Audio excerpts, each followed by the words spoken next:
Hello aspirants, welcome back to my channel. तो आज हम लोग पढ़ेंगे व्हाट इज़ कॉन्स्टिट्यूशन।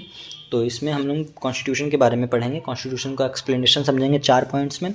फिर हम लोग definition of constitution by different political thinkers, इसमें से हम 2 या 3 किसी भी पॉलिटिकल थिंकर का पढ़ लेंगे डेफिनेशन। उसके बाद हम पढ़ेंगे what is the need for a constitution. फिर उसके बाद पढ़ेंगे what are the essentials of a good constitution, मतलब कि क्या एजेंशियल्स हैं जिससे एक कॉन्स्टिट्यूशन गुड कॉन्स्टिट्यूशन बनता है। तो बिना कोई टाइम वेस्ट किए हम लोग शुरू करते हैं।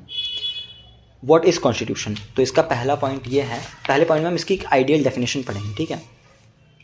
तो आइडियल डेफिनेशन ये है कि constitution means a document having special legal sanctity which sets out the framework and the principal functions of the organ of the government of a state and declares the principles governing the operation of those organs.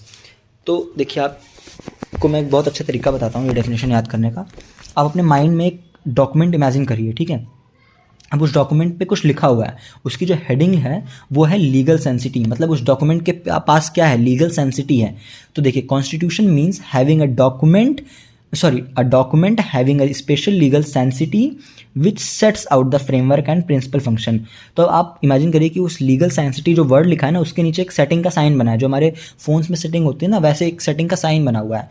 तो वो legal framework वो जो document है वो क्या set करता है, set करता है फ्रेमवर्क, मतलब उसके बॉर्डर्स के किसके अंदर को काम करना है, and principal functions of the organ of a government. और क्या बताता है वो, principal functions of a organ of a government of a state को डिक्लेयर करता है, and declares the principles governing the operation of those organs.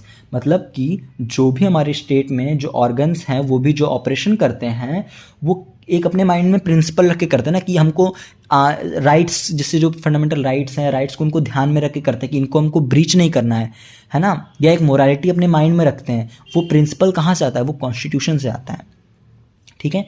तो हम दूसरे अपने पॉइंट पे आते हैं। अ constitution is a basic design which deals with the structure and power of a government.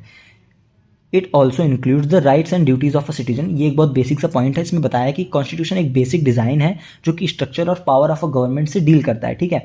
और कॉन्स्टिट्यूशन के अंदर क्या होता है, it includes rights and duties of a citizen, ठीक है। इसके बाद थर्ड पॉइंट पे आते हैं, जो कि बहुत इससे भी इजी सा पॉइंट है, जिसमें लिखा गया है कि often a constitution is understood as a document that is written and accepted at a particular time, but it is not true meaning of constitution. The constitution may be written और unwritten. मतलब इसमें बताया है कि आप जब भी कोई कॉन्स्टिट्यूशन के बारे में हम बात करते हैं तो लोग ये इमेजिन करते हैं कि कॉन्स्टिट्यूशन है तो रिटन ही होगा, बट ऐसा नहीं है। वर्ड्स के कई हिस्सों में कॉन्स्टिट्यूशन अनरिटन भी है, जैसे कि यूके यानी ब्रिटेन का जो कॉन्स्टिट्यूशन है वो अनरिटन कॉन्स्टिट्यूशन है। अब हम आते हैं अपने लास्ट पॉइंट पे, जो कि थोड़ा सा लंबा है। तो पहले मैं आपको डिक्टेट कर देता हूँ ताकि आपके नोट्स बनते रहें, उसके बाद मैं आपको एक्सप्लेन कर दूंगा।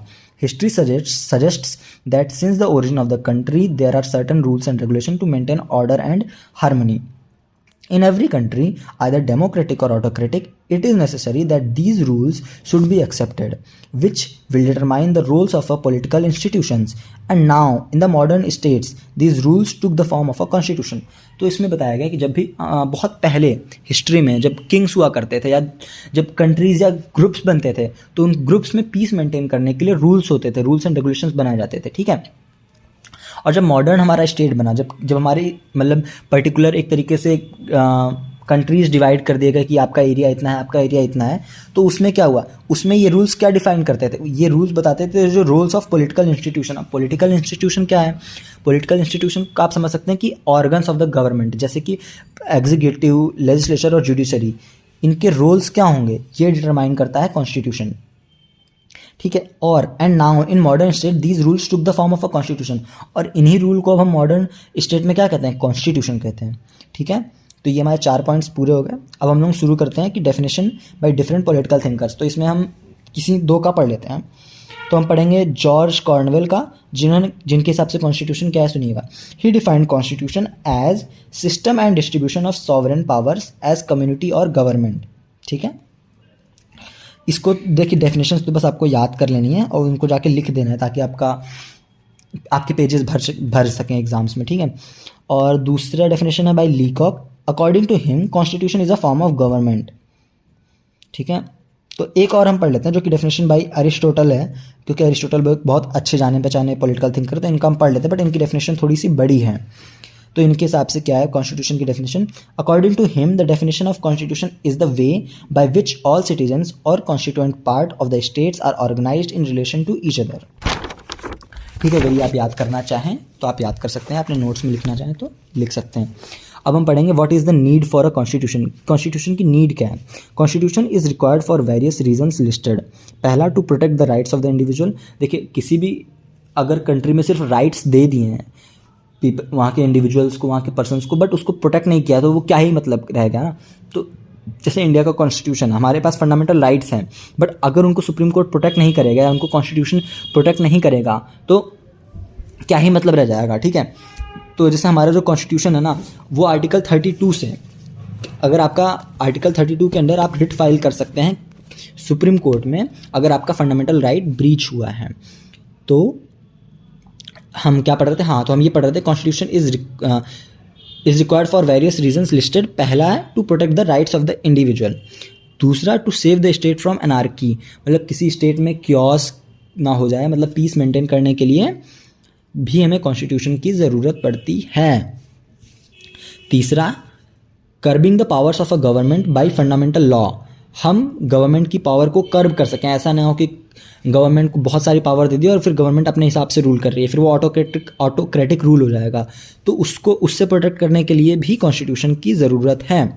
To limit the powers of the organs of a government, जो हमारे ऑर्गन्स हैं गवर्नमेंट, कैसे लेजिस्लेटिव, एग्जीक्यूटिव और जुडिशरी, इन पे भी कुछ ना कुछ लिमिट्स लगा रखे हैं, चेक्स एंड बैलेंसेस लगा रखे हैं।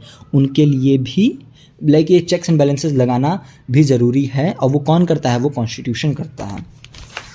ठीक है, अब हम आते हैं what are the essentials of a good constitution. ठीक है, it is possible that particular type of constitution may prove useful for a particular country, but it may not prove useful for any other country. Every state has a right to decide its constitution. मतलब ये कह रहा है कि आप constitution, कोई एक तरीके का कॉन्स्टिट्यूशन किसी एक कंट्री में बहुत अच्छे से फिट हो सकता है, बट ऐसा नहीं कि कोई एक तरह का कॉन्स्टिट्यूशन हर किसी कंट्री में या हर पॉलिटिकल स्टेट में अच्छा वर्क करें। तो अलग अलग कंट्रीज़ के लिए अलग अलग कॉन्स्टिट्यूशन हो सकता है।